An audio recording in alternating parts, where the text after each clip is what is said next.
Right, everybody, time for day 2 of English. So yesterday we were looking at the story of Lost and Found, and hopefully you've been using your puppets and your story map and things to retell the story, and you've got a really good idea of the sequence of events and what happens. Today, as I said yesterday, we are going to start innovating our story. That means we're going to start slightly changing some elements of the story.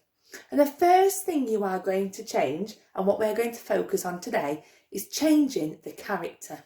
I've put my story map back up on the screen, and just in this box here it says characters, and there were only 2 characters in this story. There was a boy and there was the penguin. And today we are going to change the penguin. So you need to think of a different animal that's going to be in your story when you come to write it next week.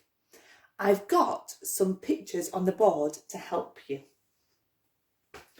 So when you choose your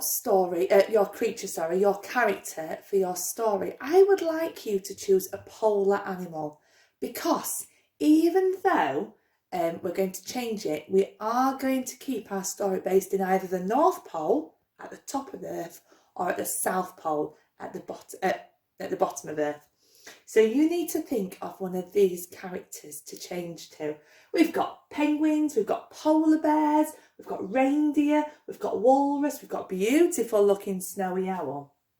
I will say this though, it would be a good idea for you to choose a character or an animal that you can write lots about, because we're going to be making some really good attempts at some descriptive writing using lots of adjectives. I am going to choose one today, and I'm going to write about a polar bear. So up here on the board, if you can see it, I'm going to write polar bear, and I'm quite simply going to draw a cloud around it, and I'm going to draw some arrows where I can write some adjectives to describe the polar bear. Let's just tilt you around so you can see. Okay, so a polar bear. There's a picture here. Well, the first thing I notice is that the polar bear is white. The polar bear is white, and I could write white as an adjective because that describes the colour of the polar bear. But you guys are in year 2 now, so I would expect that you could think of something a little bit more exciting than the word white. Let me show you this. In Ash class, we use a colour thesaurus very often to help us with our descriptive writing. And a thesaurus, if you remember, we've started using them in class, gives us lots of different words that mean the same thing. So we might use the word small, and the thesaurus would help us define the word tiny or minuscule or dainty. So I've got a colour thesaurus up here, and it's got all different shades of white on it. So I'm going to use this to think of a better word to describe my polar bear. I could go with ivory white, although that's quite creamy coloured, or there's frost down here, but that's a little bit blue. I'm going to go for this one, smack bang in the middle, and that's cotton. So instead of writing white, I'm going to say that my polar bear is cotton white. Just makes it a little bit more interesting. I've got some words here. I've got beautiful, slow, fast, scaly, smooth, tall, spotty, powerful, elegant. I definitely think that a polar bear would be powerful, so I'm going to use that one.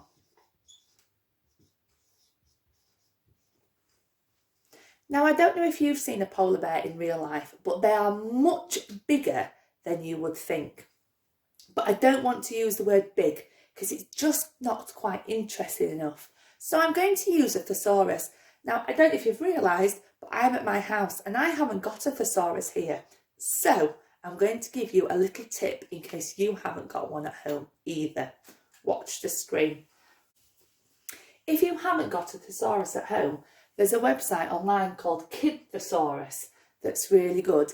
And in there, I'm just going to type the word big and see if you can give me something better. Big. Oh, look at these. We've got enormous, gigantic, humongous, large, massive.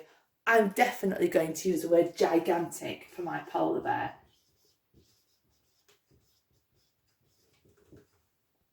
And another tip, you could always use Microsoft Word if anybody's got it on a computer at home.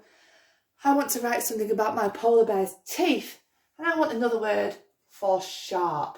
So you can type a word into Microsoft Word, and you can press Shift and F7, and it gives you some alternatives. Shrill, piercing, loud. They're not quite the ones we want. Harsh, severe.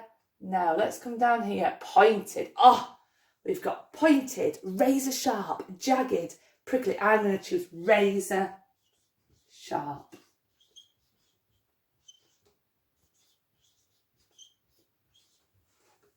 Now we're going to use some of these adjectives in full sentences. So I've copied our adjectives from before to the top of the board, because now we are going to use them in sentences ready for today's task. So I'm not quite sure whether your grown-ups at home are going to have even heard of an expanded noun phrase. An expanded noun phrase. Now I know that we've been using them at school, and lots of us are getting very good at using them. I'm not sure, we might need to give your parents a little bit of information about what they are. So I'm going to begin by writing down the fur, because I'm thinking about my polar bear, and my polar bear has got lots and lots of fur. If I wrote a sentence that said my polar bear has got fur, it would be a little bit boring. So we're going to expand that phrase. The noun is fur, but we're going to expand the phrase to make it a little bit better. I'm going to use my sentence up there, my adjective, sorry, up there, and I'm going to change it into the, change colour, cotton, white. There's my adjective. Finish with my noun, fur. Polar bear is a noun, penguin is a noun, reindeer is a noun. You could use your adjectives to describe all of those different nouns. But here we've changed the fur into an expanded noun phrase, the cotton white fur. Makes it better. I want to write about the polar bear's powerful jaws. And I don't know if you've noticed, but his powerful jaws were full of gigantic teeth. So I'm actually going to use two adjectives this time. I'm going to use powerful and gigantic. The phrase is his jaws. And the noun is jaws. But I'm going to expand my noun phrase with my adjectives to make it even better. And I'm going to say his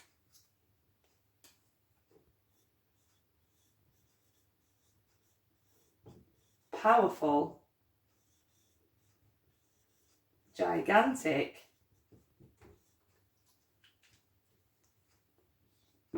jaws. Those of you that are at home, can you tell your grown-up what I've forgotten to do? That's right. If we put two adjectives together, we must separate them using a comma. So let's check that expanded noun phrase. His powerful, gigantic jaws. Can you have a go on a piece of paper at writing down some expanded noun phrases about your new character? I wonder. Now we've got one adjective left to use to put into an expanded noun phrase.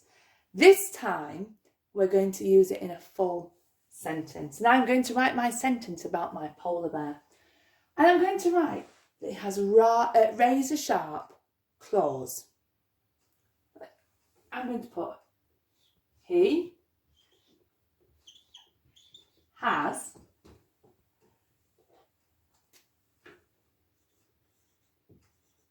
razor sharp. Now, I need another adjective. I'm going to put a comma there because I want to follow this with an adjective. With your grown-up at home, can you think of an adjective that would fit here? He has razor sharp something claws. With your grown-up at home, can you think about it?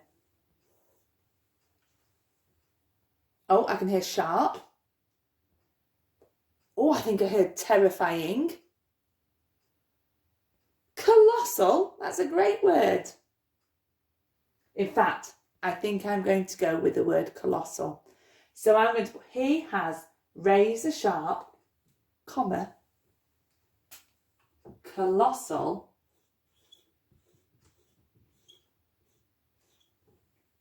claws. So your challenge for today is to use some of your adjectives to write a found poster. Found posters are often put up when people have found something that doesn't belong to them and are trying to get it back to their owner. So we've got one here for the penguin. You can see some really good adjectives: smooth, black, short, stout, delicate, razor sharp. And if we move on to this one, you can see there's one for polar bear as well. So remember, your found poster needs to be full of as many adjectives as possible. I look forward to seeing them on Evidence Me. See you later.